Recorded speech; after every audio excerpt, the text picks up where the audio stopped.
welcome back to the Command Your Brand Show. I am your host, Josh Silvestro. And anyone who didn't know, my middle name is Adam, so I'll say Joshua Adam Silvestro, brand ambassador of Command Your Brands. So in this episode, I actually have a very special guest speaker who I'm really, really excited about, because also another thing, a side thing that I also do is actually I help in the film industry. And this is something I know a lot of people love and hate this, because there's a lot of good films out there, and some of them are underrated, some of them are overrated. And I actually have a really amazing guest speaker who actually is in the film industry. She's, a director. Has her own production company. She's an Emmy Award winner. She's just a really amazing person to talk to. And there's a lot of questions I would love to ask her actually about how to run production companies and actually do a lot of things. So I'd like to introduce you guys to Robin Hamilton. So Robin, thanks for joining the show. Thank you, Josh. Thanks for such a lovely introduction. So thoughtful. I'm feeling good. I appreciate that. Of course. So I guess what we'll first start off with, because I have a lot of people here that are just, they're CEOs and founders, they run their own business, and they want to know a little about you and who you are. So would you mind just telling us a bit about yourself, and then also like why you started in the film industry? Sure. That's a great question. Yeah. So I actually never thought that I would end up being a business person or the owner of my own company, of a production company. And I always thought being a business owner or a CEO sounded so far away and fancy. And a lot of times you end up creating that space for yourself because you see a need and you realize that it needs to be filled. And you understand that your skills and talents could be that is what is needed to fill that void. So I started off as a reporter because I loved asking questions. I loved learning about people. And I felt like I learned something new every day. And for a while, it was really exciting. I hopscotched up and down the East Coast, as a lot of local reporters do when they're earning their stripes. So I started in Fort Myers, Florida, and then I went to DC, and then I went to Boston and came back to DC. So along the way, I learned a lot. And again, I learned about people. I learned about people through all walks of life. What was challenging, though, is you have the joy of telling some really cool stories, and then you have the realities of what local news is really like. Right. So I would end up doing a lot of crime and weather. And I ended up getting sucked into the crime and weather rotation. And that became more and more and more and more. Yeah. And I got to a point where I just didn't feel like I was using my skills and talents to the best of my abilities. I had some wonderful moments when I was in Boston. I went from being a reporter, and then I got to be anchor of a morning show, which was wonderful.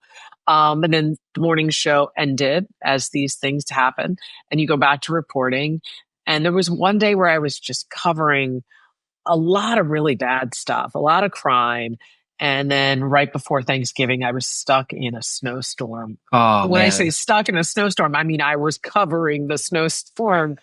And I just thought, I don't really feel like being the person standing outside when it's snowing, telling people don't go outside because it's snowing. I don't know if I don't think I'm using my skills in the best possible way. So when I moved back to Boston, when I moved from Boston to DC, back to DC, I had an opportunity to host some specials, some Black History Month specials, some historical specials in the area. And I really enjoyed that. And I found that I was not only uncovering history, but I was also uncovering stories about people who lived in this backyard of all of this incredible information. And that's how I ended up creating my own production company. Oh. And in many respects, it came from rejection, because I would pitch to some of these networks or these network affiliates, these local affiliates that I worked for. I would pitch these ideas and I kept getting told, no, nobody's going to be interested in that. No, that isn't a viable story. And I just thought, why am I consistently being told no? So I created my production company as a way of saying yes to myself. Nice. That's the long answer to how I ended up. It's so interesting. It's really interesting too that you mentioned was like, you find people who, especially who are hosts of a show, and like sometimes when they do crime and they're doing a lot of things. And I think over time, it's so funny and I kind of feel this, I don't know if you feel about the same way, but like some people, there was a point where we believed all the hosts of channels like this. And all of a sudden there's a point where it actually dropped, where like people are like, oh, there's no way, it's not real. Like there's no way, and why do you think that is? Like, why do you think that like there's a stigma around like, things are just sort of like now people don't believe anything what they say? I know. And it's really discouraging. I don't know. I don't know how that ended up happening, because I feel I can just speak from my own experience as a reporter and as a host and now as a production company owner. One of the things I really considered a privilege was being a person that people would look to as a person on the ground who they could trust. And so I did not take it lightly that I was a purveyor of information. And I remember someone said something disparaging about that. And, as you said, why take any stock in that? And I think that that's something that you should take seriously. Mm-hmm. I just feel like there is value in holding the responsibility of being someone who provides information to others. And that is the mission company of my statement, of my company. My statement is providing information to create transformation. Whatever I create, I want it to be something that is beneficial to the world, allows you to think. And if it allows you to even change the way you may do something, then I feel like I have accomplished my goal. So I think it's unfortunate that there is that dynamic. I think part of it is because everything has become so sensational. Right. But I do think there's value in being honest and authentic and having good intentions behind what you put out there. Totally. And do you find like, because I know you've obviously been a host and you've interviewed probably a lot of people on different things, like, and as a host, it's really interesting is that, you actually have to be an interviewer to actually ask the right questions on the right topic. So like, what do you find is, because I know you're obviously more the expert than I am on this, but like, well, I guess for like people like who would like to, because a lot of people have businesses, they always want to want to ask the right questions to help other people. What do you find how do you find the right questions is I guess my question to you is like, how do you find the right question for the right people?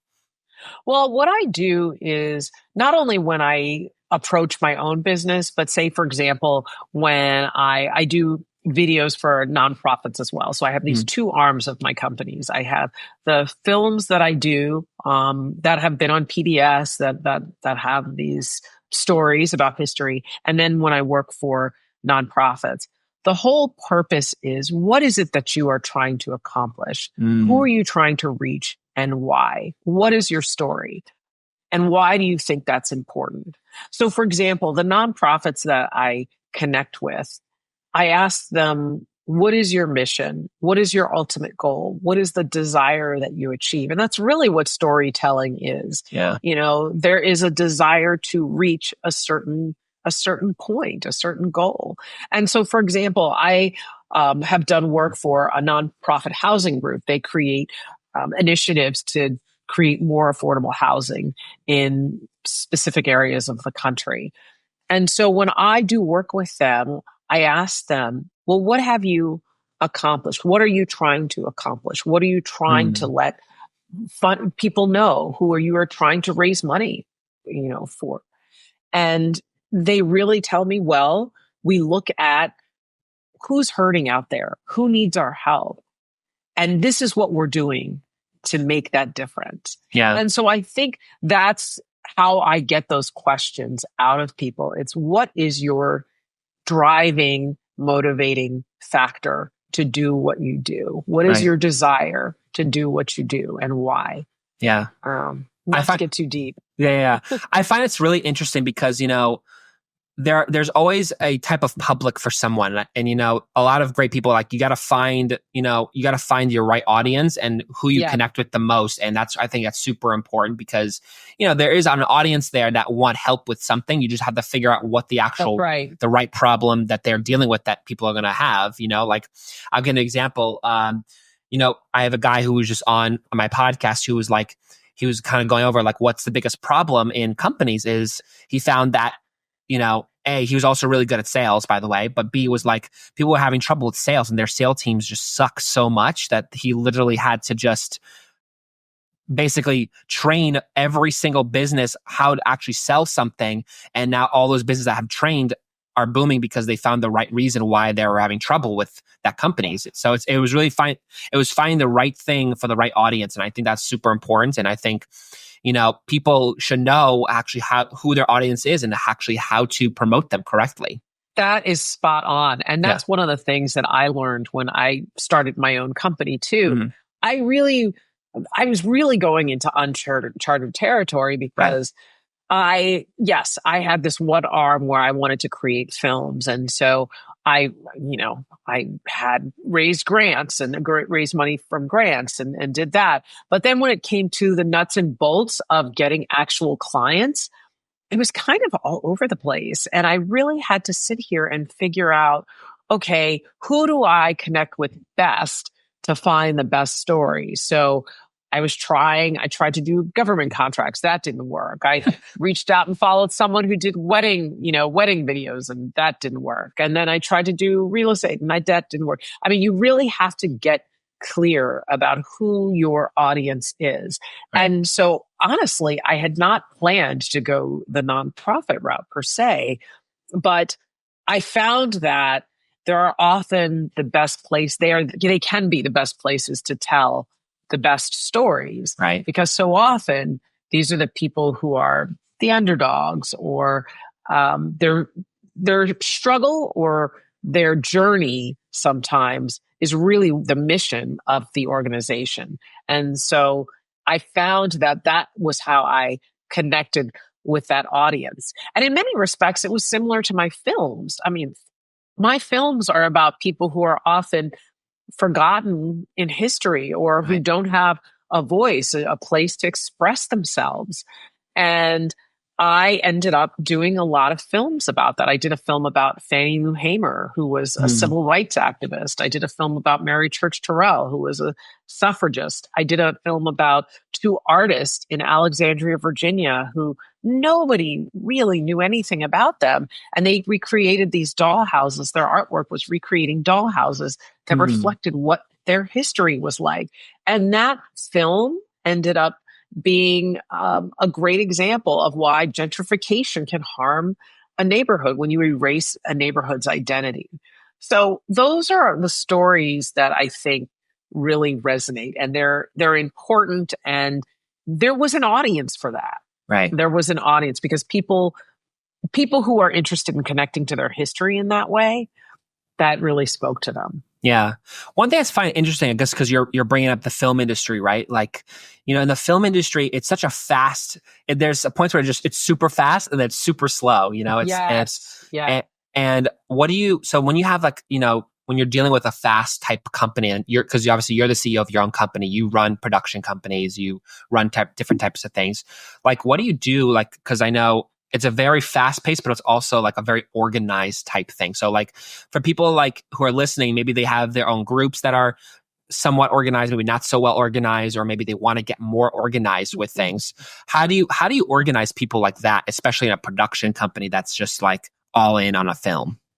That's a really good question. I would say you have to be organized. And you're asking me how, and I'm saying, well, you need to. But the point is, what I found myself doing was reaching out to specific groups or organizations that would have, whether it be webinars, seminars, group that really know what they're doing. So, you know how they say, if you want to improve your game, you need to level up. You need to play with people who are a little bit better than you. Right. So there's nothing wrong with being with people who do this as a hobby. That's fine. Mm-hmm. But if you're looking to really be professional, don't hang out with the people who are treating this as a hobby. And right. I say that for anything, for whether it's your own business or whether you're trying to do a film, be with people who really know what they're talking about. So what I did was, there were different organizations that I would join. So I'm a member of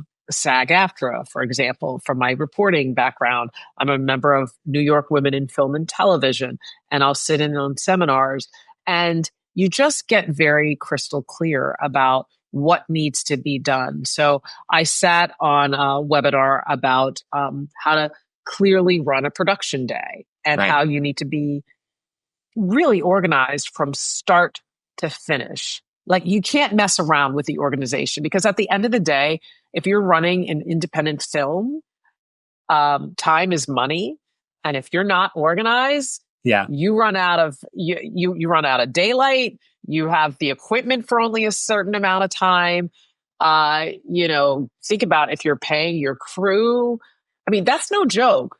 You Yes. need to have everything lined up. So you need to have a set list. You need to have a shot list. You need to, I mean, I won't go through all the things that you need to do, but you need to be organized from start to finish. And so I feel like that was one of the best trainings that I got as a reporter, was that level of organization and writing and working under time deadline.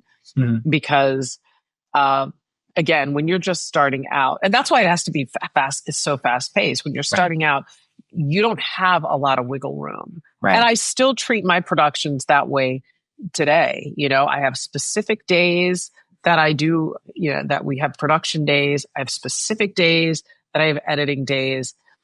You just don't have that luxury if you don't have a big budget. You just don't. Right. And you have to make sure you're working with people who are dedicated and professional. You can't have anybody kind of half-stepping either, because that is just going to be a real problem too. Again, they're going to cost you money. I hate to sound so brass tacks about it, but if you don't have people who are organized and professional, it's going to cost you in the long run. And the hardest thing is, you don't want to be cleaning up anything in post, because that's money too. So if you think you have issues on the front end, I'll just take care of it on the back end. No, that's going to be expensive too. Right. So don't do that. Just be straightforward. Yeah. Yeah. It's interesting is like, I've never, like, for me, like, I've helped a lot with the film industry and helped with like different things and learning a little bit about it. And it's kind of interesting is like, you see how much work it actually goes to, just the whole, I'll give it like a really easy example. It's like, you look at Disney, for example, like they do all these different types of things. They do like, there's the cartoony part of it. There's the live actions. There's like, there's like kind of both. And it's kind of like a whole production team that actually does certain things for it. So it's kind of like really fascinating. It's really fascinating how much almost like there's like several organizations inside of production, because it's like kind of like a lot of things happening all at once really fast, Yes, it's really true. And each part does operate almost in its own little bubble. So for example, my films are right now documentary films. I mean, I'll be going into live action a little bit later, but for now, let's use documentary. So I have a DP, the director of photography, and he has his crew. And so what I do is I'll tell him, what I expect of the day, what I'm looking for, the tone, all of that. And then he discusses that with his people. And then they discuss the lighting. And so they do that. And then we all converge together. And then the day of production, we'll set up, he'll show me the lights. We'll talk about, who we're interviewing, all of that. But it really does work as a well-oiled machine when A, you're organized, and B, you work collaboratively. But yeah, people work in these little silos when you're doing pre-production. And then when it comes together, if you've been communicating appropriately, it works out well. So I get what you're saying.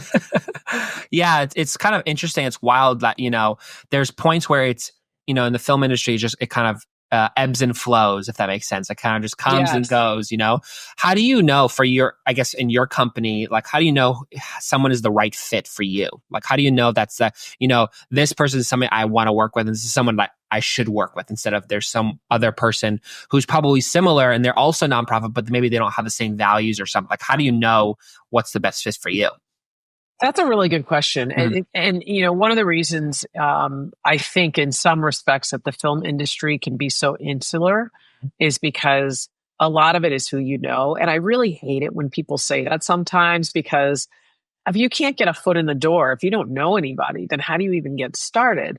But what I will say is when I have worked with people that I didn't know, for example, when I was just starting out, I had a couple of DPs who were awful, who were just it wasn't so much their work was bad, it was their attitude was bad. So they kind of arrogant, and they didn't really, I'm the one directing the film, and yet they didn't really want to take direction from me. So my issue is I like to be very collaborative. I feel like if you're the DP, you see things that I may not see, and I may have a perspective from my research that may assist you. And this guy just didn't want it. And so it was a painful lesson, but you learned. Yeah. But then again, someone else was recommended to me. And if someone that you trust comes highly recommended, that's great. Or, for example, there was another time where I was working on a random commercial. I was just, believe it or not, I was an on-air extra for something. And I was watching the DP do his thing over there, and I really liked his style. I was watching him. And so while all the actors were over on one side, I was watching this guy. So during a break, I went over to him and I said, "Hey, what kind of camera is that? And how come you're using a slider here? And what's this dolly and all that? And what's the speed you're using?" And he was really great. I mean, he was really great. He ended up being a DP I hired for 3 out of the 4 films that I did subsequently, because he was kind, he was talented, and he was easy to work with. And so I think it just depends on A, if someone is a good reference, and B, when you interview them, what's the vibe that you get? And that really matters. If you have someone who's just arrogant and thinks they know everything, and sometimes arrogant people, they know their stuff, but they're also difficult to work with. I'm not going to deal with someone who's going to belittle me or other members on the staff because they think they're so great. Take it somewhere else. I don't care. Yeah. It's interesting because, I know it's kind of tough because you have kind of multiple teams working on one project, and and you're and as the director, you're the kind of the leader of the newly packed group, So how do you manage people, especially people who are not on your team that you don't really know and haven't really worked with before? How do you manage people? Because I know some people, especially CEOs and founders, maybe they don't have their own production team, but they sometimes have a hard time managing people, especially maybe new people. And they're like, "Oh, well, how do I deal with them? Or what do I do?" And how do you in the film industry handle that? That's a great question. And I think it applies to every aspect of whether whatever your field is as a CEO. I think it comes down to approaching somebody and asking, what do they want their contribution to be? Right. And I learned this actually, believe it or not, as a reporter. People want to be heard. They want to know, again, it goes back to their voice matters. Mm-hmm. And so one of the things I do when I work on any type of set is I will always go and ask the DP or the research person or whomever. I'll say, "Well, what do you think? How do you think that works? What was your experience?" And people value being listened to. And I think that goes wherever you go. So I had a friend who became a new executive director for an organization.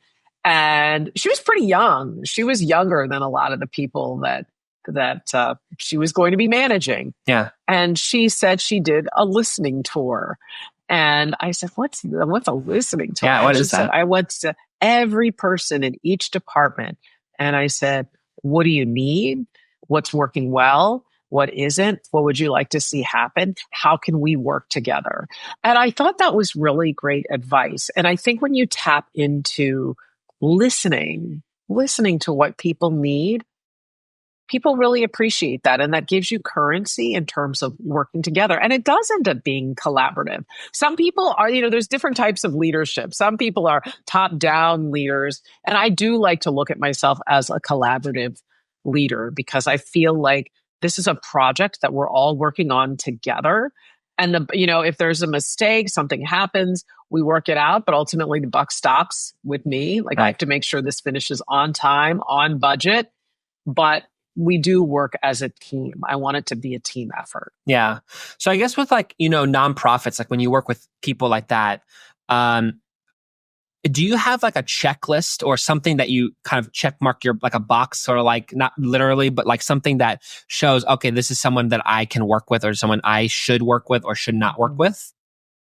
It's interesting because I think with nonprofits, I've had more of the organizations come to me because they have been referrals. I think I have to be very careful I've been very careful with who I work with because I want to make sure their mission aligns with what I believe in. And I've been very fortunate that I've been able to do that. It hasn't been easy. Sure. So that's a really good question. And sometimes too, some people are so strident in how they want to portray or present themselves that sometimes it's not a good fit. I mean, I have worked for one nonprofit and she was very demanding and there was a little bit of overreach. And I don't know if you've had this happen, but because someone takes one film class in college, they think, oh, I'm now a filmmaker and I can do what you do. And it's a little obnoxious. It's a little obnoxious. And so I've had to deal with some of that. It's like, well, no, you don't have the level of experience I have, and we have to battle that. But I think at the end of the day, it's getting a good feel for who would be a good match. Yeah. And you can learn that when you're doing the initial interview with the person. Yeah. What do you find is the hardest thing as a production owner, like when you are running your own production company? What do you find the most difficult thing is in being a founder and CEO of a company like that? That's a great question, Josh. I think the hardest thing is feast or famine. And you touched on this earlier when you were talking about how projects, they come and they go. And it really is all or nothing. So you can have a really great quarter and you do this really great project and you have another one in the wings, and then you may not have anything for a couple of months. And so it's that constant hustle. And that's one of the things that I've consistently tried to work on, is finding new ways to have a really solid sales funnel.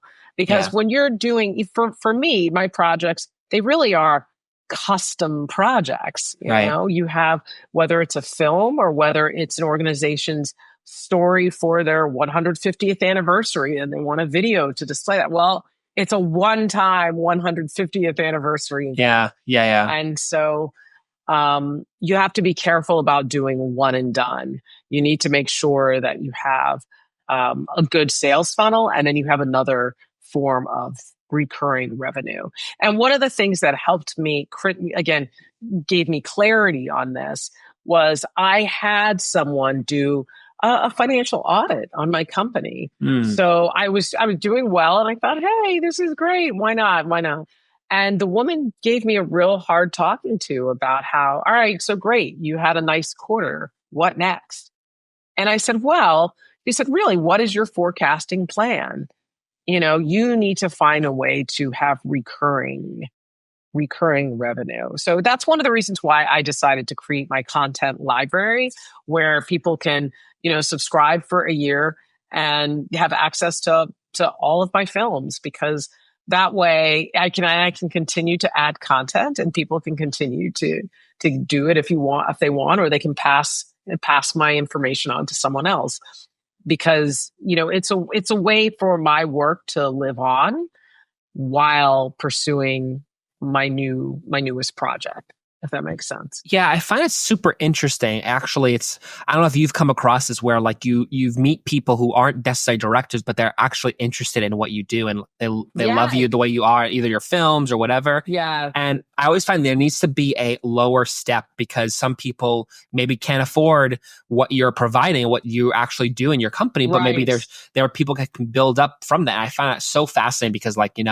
for me, I'm not really a big content creator. I'm not really big on it, but until I became a podcast host, it was sort of like you kind of have to have those, because it's sort of like you mentioned before, it's a funnel. It starts with someone, and then they get to a point where like, oh, I'm so referring you to someone who's a filmmaker and whatever, and just starts from there. That's so right. I find it super interesting that it's same thing. Like it's a hustle, but it's also like a funnel. Like people have to go in the funnel and actually go to the product, which is your being a nonprofit like film person to come to you. Right. Exactly. And that's the way I had to kind of shift my thinking. I had to think, oh, it needs to be all or nothing. It's either, hire me for this or I'm not going to get any work. And the financial audit person said, that is not sustainable. Right. You need to create, a library. And so what's interesting was I would be doing screenings for my films. And then people would say, oh, well, how can we support you? And these aren't people who needed to hire me to produce a film for them. And at the time, I had not created my library. So I was stuck a little flat-footed because I didn't really have anything to offer. And so you had a ready audience, a ready and available audience. And it was a missed opportunity. So that's why I feel like giving people something that they can enjoy at their leisure is a good way to stay engaged. And, some people say do a newsletter. And, I have other colleagues who do that. And that depends on if that works for you. That's a little bit harder when you have a film because you can write about the stuff, you can do iterations, but then you might run out of things to say. Right. So I just had a question. So like, for people that say they're not a filmmaker, but they love the work that you do, and like they really like inspire actually to be toward you, but maybe they don't have the budget or they don't have the money. Like, how can people actually come to you and be like, or what can you help with if they want to be inspired to be like you or like be like in that film industry space? Well, that's wonderful. Yeah. Well, they can always go to my website, aroundrobin.com, and they can get access to my film library. And then one of the things I'm starting to consider is offering people, little webinars about how to tell your own story and what stories are viable and important to tell that really make a difference. And that's one of the ways that I got in touch with those two artists who I ended up doing a film about, who create doll houses. They didn't think they had a story to tell at all. They had a display at a museum, and I went and approached them and I said, do you mind if I just talk to you for a little bit about what you're all about? And anyway, it snowballed from there, and they were reluctant to be on camera, but we ended up doing a film with them, and it was wonderful. And one of the gentlemen said it was one of the best experiences of his life. Wow. He was 80. Wow. Yeah. That's crazy. It was wonderful. And we screened the film at the Brookings Institute, which is a think tank in DC. And we used it as a forum to talk about gentrification and the importance of, again, maintaining your identity and why that's important. So that was really rewarding for me to be able to share that with them and to have them be in the spotlight, because these are very unassuming, quiet people. Wow, that's awesome.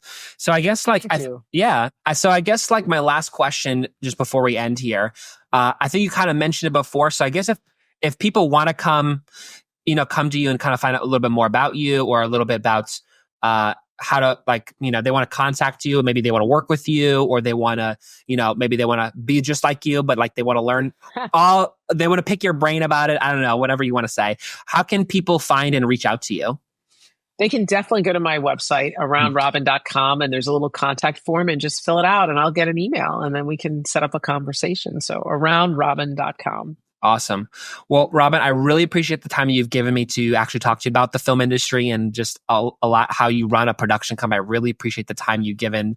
Oh, my pleasure. And I'm sure. Thank you. Yeah, and I'm sure it's probably interesting because you're a CEO founder. You're busy. There's points where you're super busy, and some points you're not. And I understand. Yes. So. Yeah. Yeah, no, you have a lot of great people on your show. So I was thrilled that I was able to be a part of it. Thank you so much for having me. This was really a joy. Yeah, it was so nice to have you. And of course, I thank everyone who's listening to this. Thank you for, listening. And if you guys like this stuff, please like and subscribe to this channel. And if you want to command your brand. And of course, if you also want to learn how to either be a podcast host or you want to learn how to be a guest speaker, you can check out our courses at www.commandyourbrand.com. We also have a free book if you guys guys want to claim that as well. And of course, we'll see you next time. And thank you, Robin, for joining us. My pleasure.